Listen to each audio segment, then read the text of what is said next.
This is really the time of the evening I love. My passion is teaching. My passion is Bible preaching. I've done conferences. I've done stuff you guys have heard me. That's where it really gets exciting for me. Now, you might think that that means that every week goes smoothly and Jeff gets to sit down and do his prep and do all that exciting thing. And the problem is, every time I prepare a message for you, I end up having to live it. So I keep thinking of the beginning. You guys probably know, maybe your kids have seen the movie, A Series of Unfortunate Events. My kids read all the books, all of them. And it starts out with this happy little elf bouncing around. And you think you're in the wrong movie theater. And then Lemony Snicket, whose real name is Lemony Snicket, says that if you want to see a movie about a happy little elf, you need to go to a different theater. And then he starts with his story. You guys, I ended up doing it again. This was not necessarily a simple week. We are picking up where we left off. We finished Haggai, right? Did we learn some cool things from Haggai? I love expository preaching. Do you honestly believe, as I do, that God might have actually constructed the Bible so that one thought builds on another and they're actually in some sort of divine order? I do. Long ago, when I was here, we started on Matthew. And then I wasn't here, so we didn't continue in Matthew. And then I came back here and we did Haggai. But we never, ever finished Matthew. And given the number of chapters in Matthew, we're not going to finish Matthew tonight. But I thought we would pick up where we left off. The word you see there is a word that I tried to transliterate called Davaning. I grew up with an Orthodox Jewish grandfather who took me to shul to go davening. Okay, that's kind of fancy for going and doing formal Jewish prayer. And so we're going to pick up where we left off relatively in Matthew. Now, I may be a little off because it's been about a year. So you'll have to forgive me. And guess what? That means if you don't know where we left off in Matthew, you're in good stead too, right?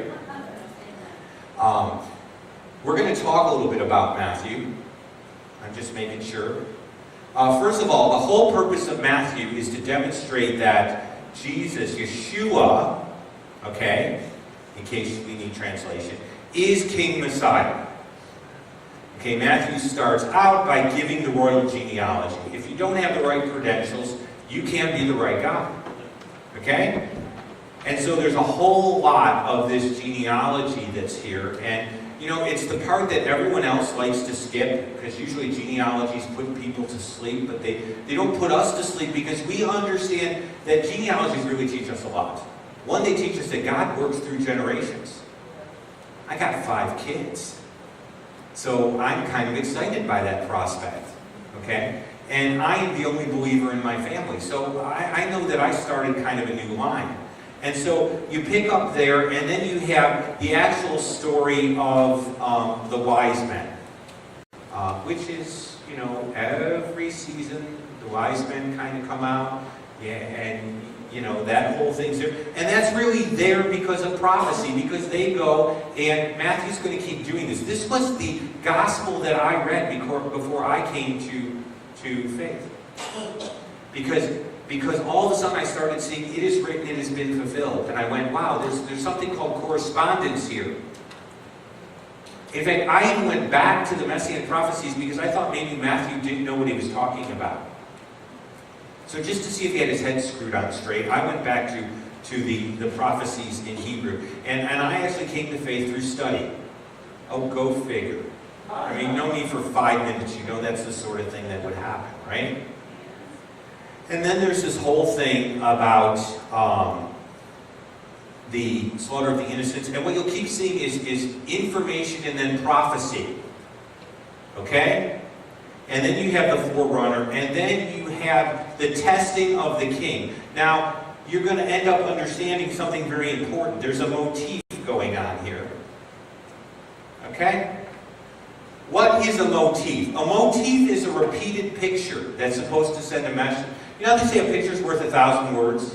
I can tell you something or I can illustrate something. A motif in the scriptures is a way of illustrating something repeatedly so that you connect the dots. And there's a motif here. Now, I know people look at me and say, you're the only speaker I know that sticks footnotes in his slide. There's somebody here that can appreciate that. If you don't cite an academic program, there's a name called plagiarism, and you get kicked out the door so fast that you don't even have time to open the door. Okay? But it's also important that you don't think that I make this stuff up. Okay? You know, I love learning, but I'm not the smartest guy. I hang around with smart people. That's the key to getting smart. And so that you don't know, this is actually stuff that I had to access for my dissertation. That is not perfect Turabian, okay? Because I have to deal with Cape Turabian too much these days, okay? But here's the motif. Matthew is setting this up in a certain style, in a certain way to create a picture. And the motif is the new Moses giving the new Torah to the end-time community. You realize you're a part of that? Okay, now I know we're closer to the end times, and the end is getting closer than it was, but the reality is that the eschatological community, the eschaton, has already started. Okay? And there's this whole motif that is so important, this picture, and if you don't get this motif, you're going to miss a lot of what's going on. Okay? So yes, he's the king, but he's also the great Torah giver too. And that's why we get to 5. And we get to something called the Sermon on the Mount. Alright? And the reason that this is so interesting is that when you look at the other gospel writers, all of Yeshua's teaching is not in the same place. Go figure. It's all grouped here by Matthew for a reason. Because Matthew's painting this picture of Yeshua. Oh, and look, there are 12 disciples and there were 12 tribes. Do you think that's a coincidence? That's not a coincidence. That's a motif. And he's giving them this new information for his community. And really we went through some of this. Okay, we talked about the be attitudes, which are the attitudes that we're supposed to be. And we talked about the similitudes. That's what we're supposed to be similar to.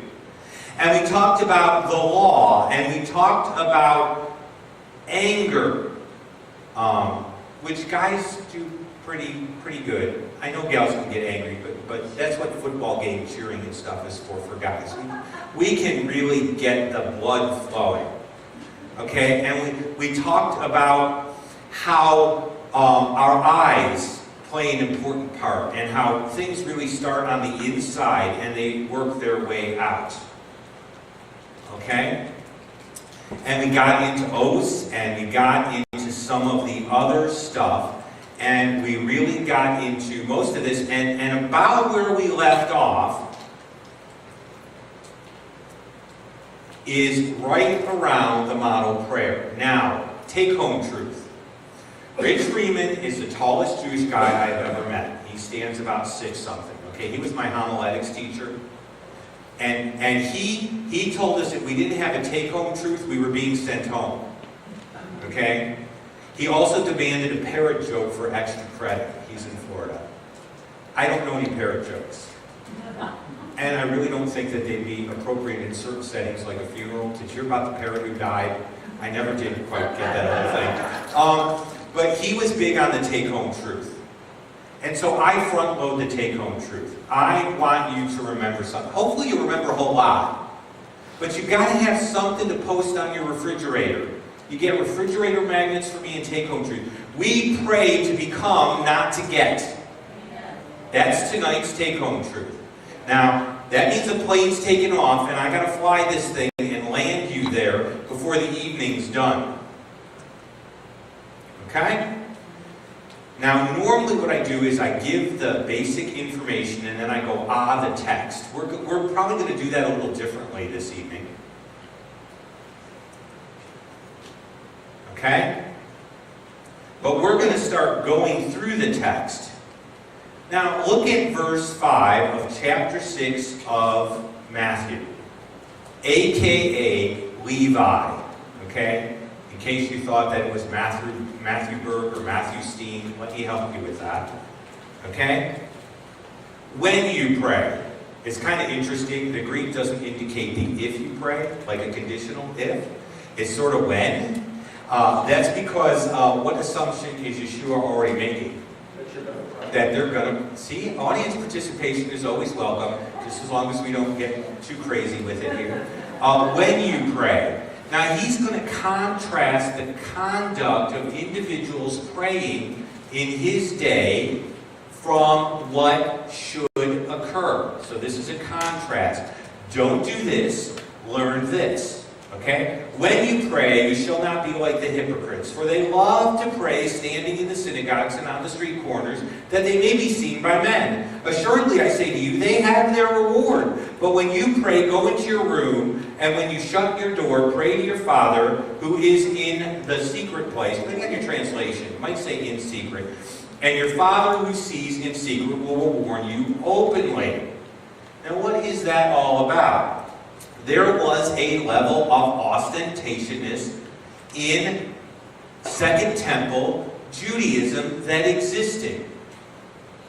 And so Jesus is contrasting that particular behavior. And he uses a word that's really not very nice.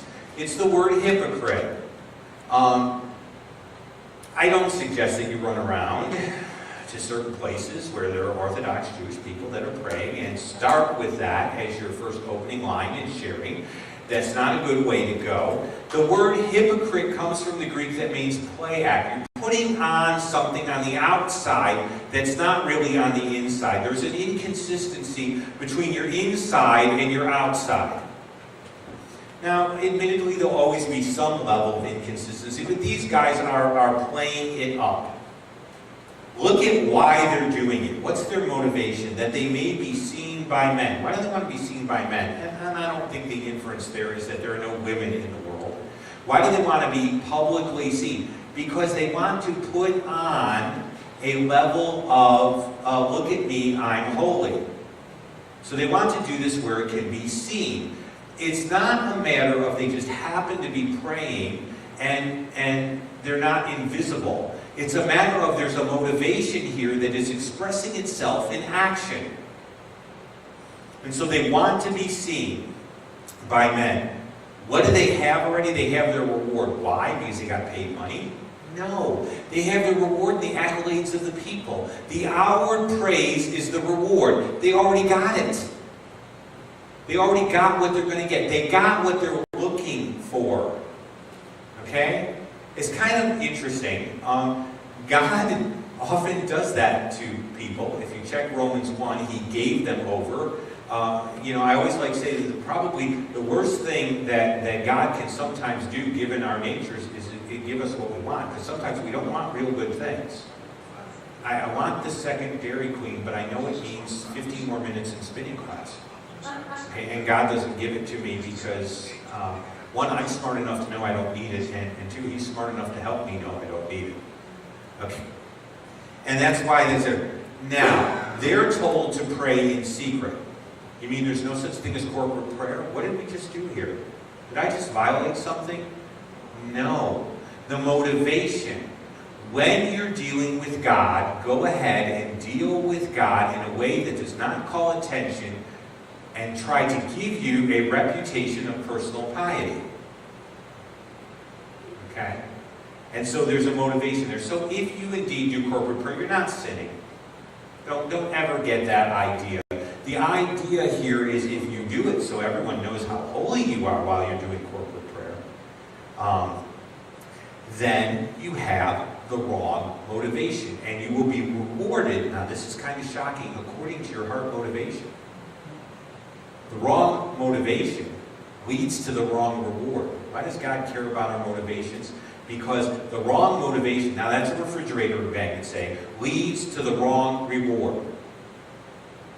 Okay, so Jesus is dealing, this is ostentatious. When I went to with my grandfather, and I recognized the Amidah, okay, actually I could read it according to the Hebrew.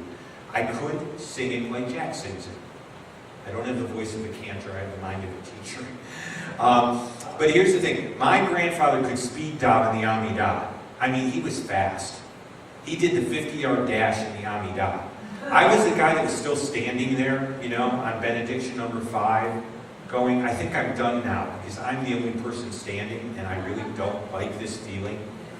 But he could get through that whole thing. That's the sort of conduct that you would see. Sometimes the Hebrew became so slurred in speed davening that I'm not even sure God understood what he was saying in Hebrew, because it was that slurred. And Yeshua is commenting on this very thing. So, look, when you pray, pray for the right reasons. Okay? And we'll talk more about that in terms of this take-home truth, but be sure that you don't pray to get something for your reputation. And by the way, you don't need it. Can you make out love you more because you pray better than someone else? I don't think so. Okay? God's love is not conditioned on that. Now, boy, you always wonder when you're up here, how many toes do you step on and how much, right? Our kids were growing up, and I have very well-behaved kids, but we worked on it. We homeschooled our kids. Vermont was not the educational system you wanted your kids in. I'm not commenting on whether you have to homeschool. They had things like Diversity Day. I asked whether I could speak at Diversity Day, because a Jewish Christian guy in Vermont is probably the most diverse creature you're going to find. And they said, no, you can't speak there. But they had folks of an alternate lifestyle. So I wasn't diverse enough, but they were. So we did that. And sometimes our kids, in their youthfulness, would go ahead and tap Daddy on the shoulder. Daddy, Daddy, Daddy, Daddy, Daddy. I'm starting to feel a hole wearing my shoulder. Daddy, Daddy. Okay, that got really annoying really quickly. And we taught our kids, what you will do is you will put your hand on her shoulder and you will patiently wait, because Mommy and Daddy are talking to someone else. And they're human beings and they're important too. And so we taught them from an early age that you will learn to conduct yourselves in an orderly manner. We love you. But we expect certain decorum. And by the way, my kids are not pocket protectors, rigid, just hang around them for a while, okay? They're not. But they understood that. And I remember one time talking to Dr. Glazer, and my kids came, and they said, we're talking to Dr. Glazer right now, you guys need to go play. And they did. And Dr. Glazer looked at us like we were from Mars, and then his two daughters came. And he said, you guys need to go away. His two daughters looked at him like he was from Mars. This didn't work. And the reason I'm doing this is because we do the same thing to God the Father. Daddy, Daddy, Daddy. Now here's how we do it.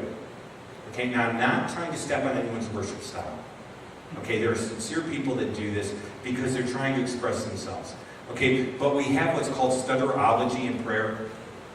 Our Father, yes, our Father. I'm praying to you, our Father. Yes, our Father. I just address you right now, our Father. Okay? And I'm not trying to step on your style, but you can vary your form of address. You can. It's okay. You can add something to Father the third time. You know, just to be a little different. Like Blessed Father, Holy Father, Father in heaven. There are other descriptors you could use. You could switch from Father to Lord, and he wouldn't be offended. You could actually throw a Hebrew term in. That's kind of cool. Here's what you could really do that's cool. You could pick the name of God that ties to the characteristic of God that you desire him to exhibit in your prayer. Wouldn't that be cool? That'd be like praying the Word of God or something, you know? Without buying the book. It's on Amazon, but you don't need it. Okay, you could do that without it. You could do that sort of thing. Okay? The reason this is so important is in the ancient world, and he's talking about the heathen. The heathen believed that they could get their deity to do something by using the right incantation. If I just say the magic words, Astaroth will have to do what I say. And so Jesus is contrasting this idea that if you use the right words, the magical words, that God somehow has to do what you're invoking him to do. And they would do it by phrases that they would repeat. Okay? And so they would go ahead and they would do that. And what I'm encouraging here is tie your prayer into what you're trying to say. I mean, this is a form of communication here. I know it's kind of weird. You know, usually when people talk to someone who's invisible, they like lock them up. But we can do that because we're talking to a real person. And I want to see people express their worship, but I want them to do it in an intelligent way. I do not shut my brain off when I worship. In fact, I would say using my mind is a form of worship. And so I want to encourage folks to do that. I'm not trying to step on your style, but get a book that has the names of God or something. Use this material and alter things a little bit and allow that expression to be a little bit more varied. Okay? And don't try to treat it like a mantra. And by the way, there may be something to praying for God to enlarge my tent, but do you know that there are fads that occur in the church? I remember like when you recited the prayer of Jabez, your ministry was going to get bigger. Remember that? I don't know. I'm still praying I don't cause people too much pain, but I don't know about the size of my tent. Okay? But there are these fads that come along, and I'm encouraging you not just to run along them and try to use them as formulas. Here's the thing about God. There is no way that you can manipulate Him into doing what you want. Because that's not who He is. Okay? And so you will not be heard because of your many words. You will be heard because it's in line with what He wants. Okay? And so that's why Jesus is doing this. He's contrasting this pagan behavior, okay, with this. And He's encouraging His disciples to communicate honestly and intelligently with their God.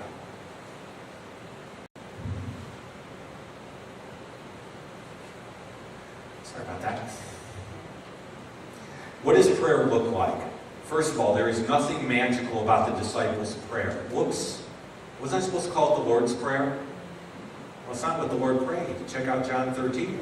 It's not the Lord's Prayer. He's teaching them. He's not teaching Him. It was traditional in the ancient Jewish community for a rabbi to teach a sort of template. And I use them all the time in Word. Okay? And this is what this is. Do I mind if someone uses these words? No, I don't. Here's what I mind. I mind when they use these words without knowing what the daylights they're talking about. I am not against liturgy. I'm against liturgy without mentality. Okay? You need to use liturgy as an aid, not as an end in itself. And I've hung around with Jeff Feinberg, who taught Jewish prayer, and I like to see real spiritual formation stuff done with prayer. And I've talked to him about that. And God's probably going to use other folks to do that. But I do have a love for it. But what is it supposed to look like? This is a template. Okay? First of all, you need to know who you belong to. Okay? Now, this is very significant. I sat in Biola, and one of the professors said, Jewish people did not refer to God as Father. And you got a bunch of Jewish believers sitting in an MDiv program. And we looked at him, and he's a great guy. And we said, well, that isn't quite true. Respectfully, you may want to check that out. Actually, some of us were a little less respectful than that. But you know how it is. And he actually did. You know what I really respected about Professor Robert Saucy? He checked out what we told him. He's a true teacher because he's a true learner. And a teacher is a learner. And so he went back and he said, you know what, guys, you're sort of right. Here's what's distinct, though. Judaism always referred to God's fatherhood in the corporate. And I could do a whole thing. I'm going to touch on it tonight, on the fatherhoods of God. But it was always corporate. God was the father of Israel. This is still corporate because He's still teaching them communally. But we're going to see it goes from corporate to more individual. Okay. Here we go. I want to be careful here. Do I believe that God is redemptively the Father of all mankind? No. I am not Unitarian Universalist. You would have the right to take me out. Well, you'd have every desire to take me out and stone me, and I wouldn't blame you. I'd probably join you if I really believed that. But there's a tendency sometimes in the church to reduce everything to soteriology. I'm really convinced that God could have made our Bible thinner if there was only one doctrinal area to deal with. And if I really didn't have to know anything other than the doctrine of salvation, we could have pared this thing down.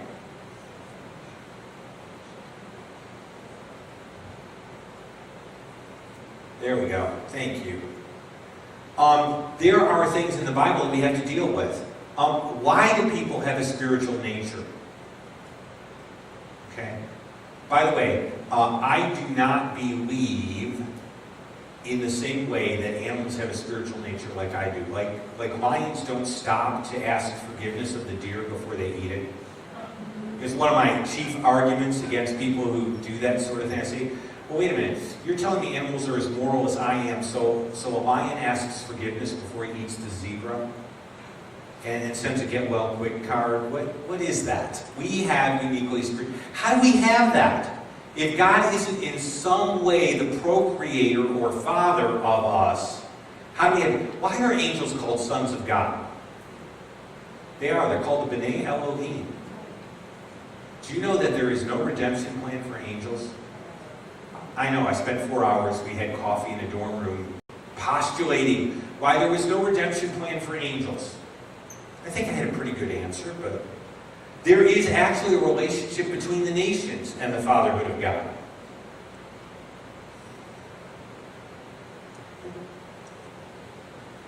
Oops, did I go? I did. The truth is there are several fatherhoods of God, each with a unique purpose or implication. So let's move through this quickly. There is the creational fatherhood of God. There is a part of me that biology does not explain. I know all about the other part. I have 5 kids. Okay?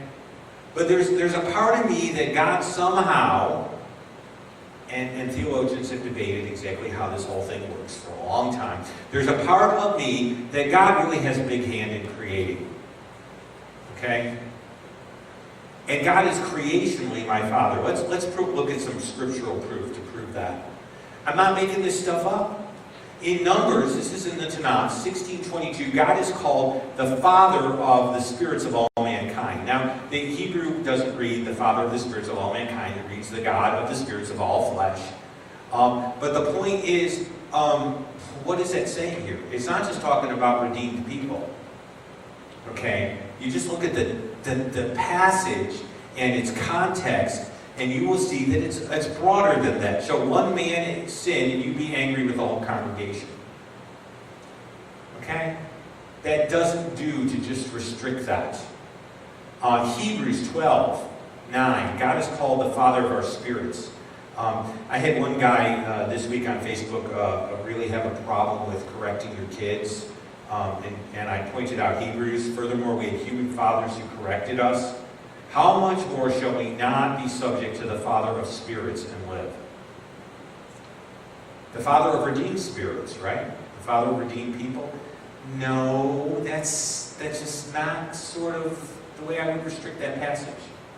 Okay, let's talk about God as Daddy. Did you see the switch there? Okay, this is a little more intimate. Okay? I could say that God is theocratically the Father of Israel. I can say that God is creationally the Father of all human beings. But I can't say that God is Daddy of all human beings. That's relational and redemptive. Okay? This is basic to all believers. This is what everybody has in common. When I meet a believer on a plane somewhere, this is what we have in common. We have Messiah. And we are sons of God, redemptively through Him. Okay? What does this mean? I'm hoping that clicked.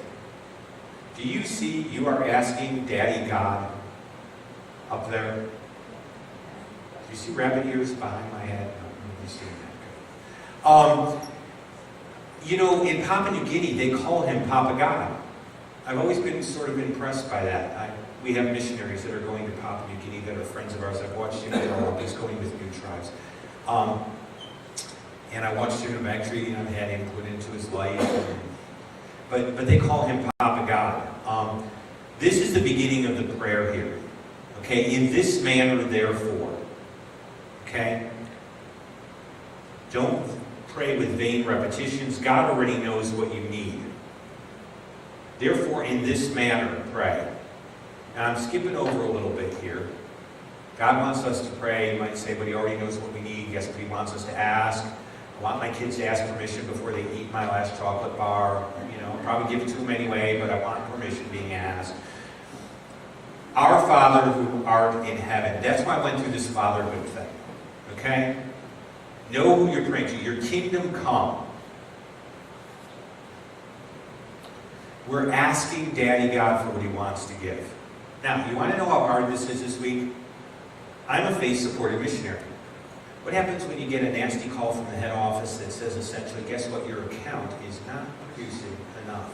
Pick which paycheck you like. Oh, how do you answer that? The one that's larger? The one you can get in the mail quicker. Okay. I'm not doing that to cry poverty. I'm doing this to identify with you folks. I understand it's hard. It's so easy to look at leaders and say, he's the rabbi up there. He never knows what this feels like. He can't relate to me.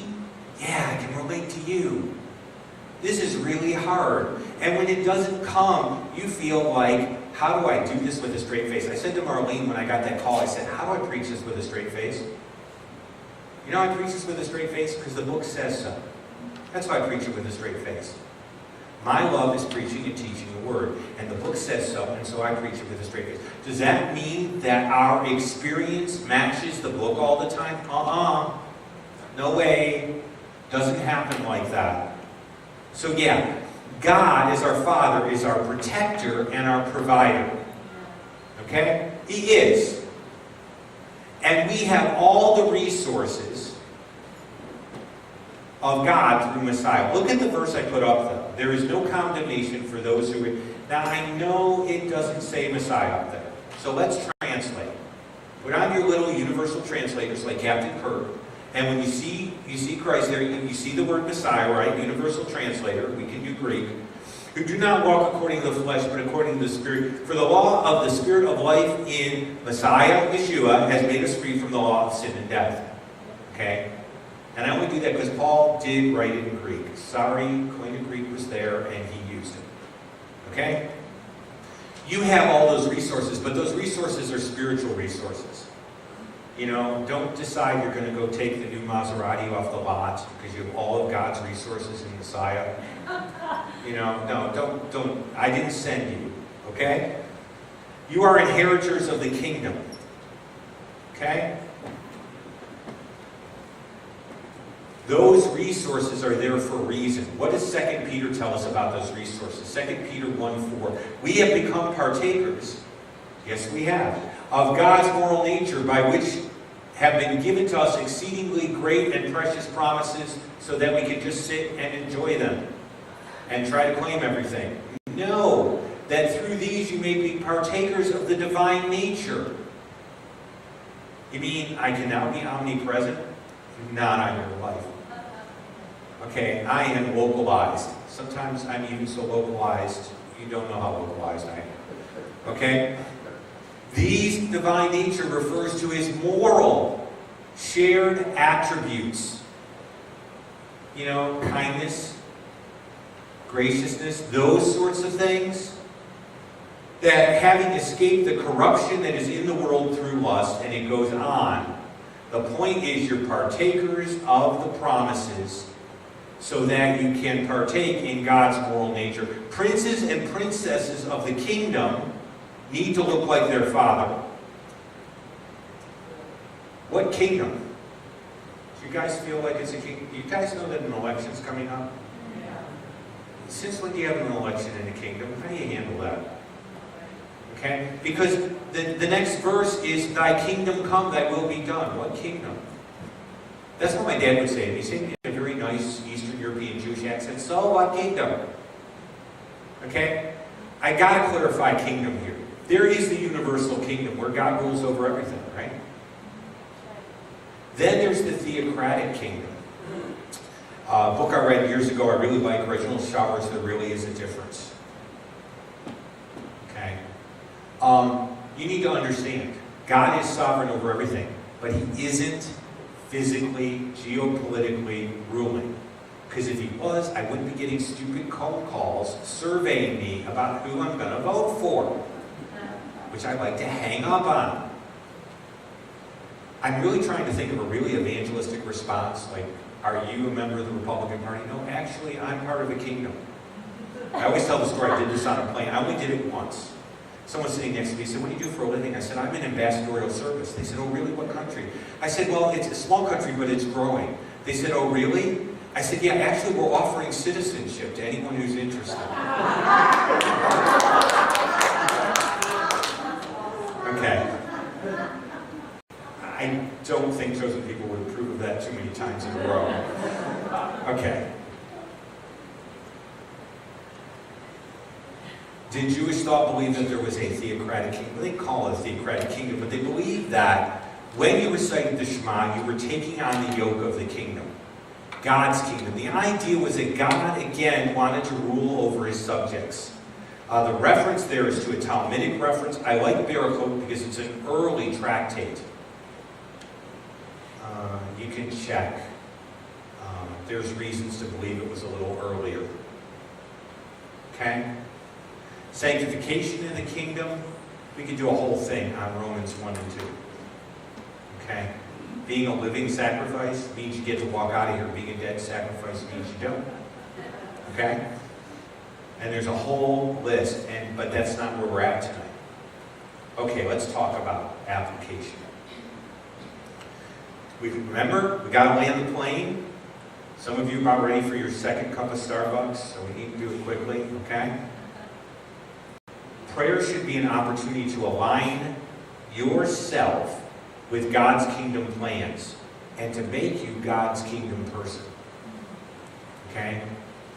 So it's not like I don't ask God for things, but I try to ask for things from God in a way that connects to God's kingdom. And that doesn't mean that the paycheck that I need shouldn't be asked for. What it does mean is I need to tie it into God's character and His kingdom purposes. And the reality is you got to pay your rent in Arizona. I always joke. People say, well, you're in ministry, you're spiritual. I say, I'm spiritual, but my creditors are not. It's just the way it is. You've got to look at a way. When I'm praying for people, I'm trying to align myself with God. What's God's purpose that I want to see accomplished in this prayer? Okay? Because I really don't want it to feel like a grocery list. I don't. I struggle with that. I really do. I don't. When I was growing up, I didn't bother my dad with a grocery list, unless it was the actual grocery list. Okay? And so that always feels funny. Align yourself with kingdom purposes. Tie prayers into who God is, and what does He want to accomplish through this? Not what do I want. What does He want to accomplish through this whole thing? I mean, you may not always know. Okay? But you can think about it. You can give it a minute. And God doesn't mind those minutes of dead silence. He's not a radio announcer. It's not a problem. You can actually do that. So I want to encourage you not to look at prayer as something you do to get, but to look at prayer as something to do, to become, and to align yourself. It's the kingdom person you want to become and the kingdom purposes that you want to be plugged into. And I guarantee one important thing. God has an interest in those things. So you're not banging on a shut door when you approach those things. Now, I didn't give you 4 steps to pray. I didn't give you a formula to use. I did mention a template that's there. We haven't gotten to the forgive people yet. Okay, because that'll be fun when we get there, right? Gotta be kidding me. and to deliver us from evil yet. We just started on this stuff. But the reality is, yes, God's our provider. Yes, we need to look at prayer, even in terms of this model prayer, in terms of God's purposes. Okay? And that's just a little something to leave you with this evening.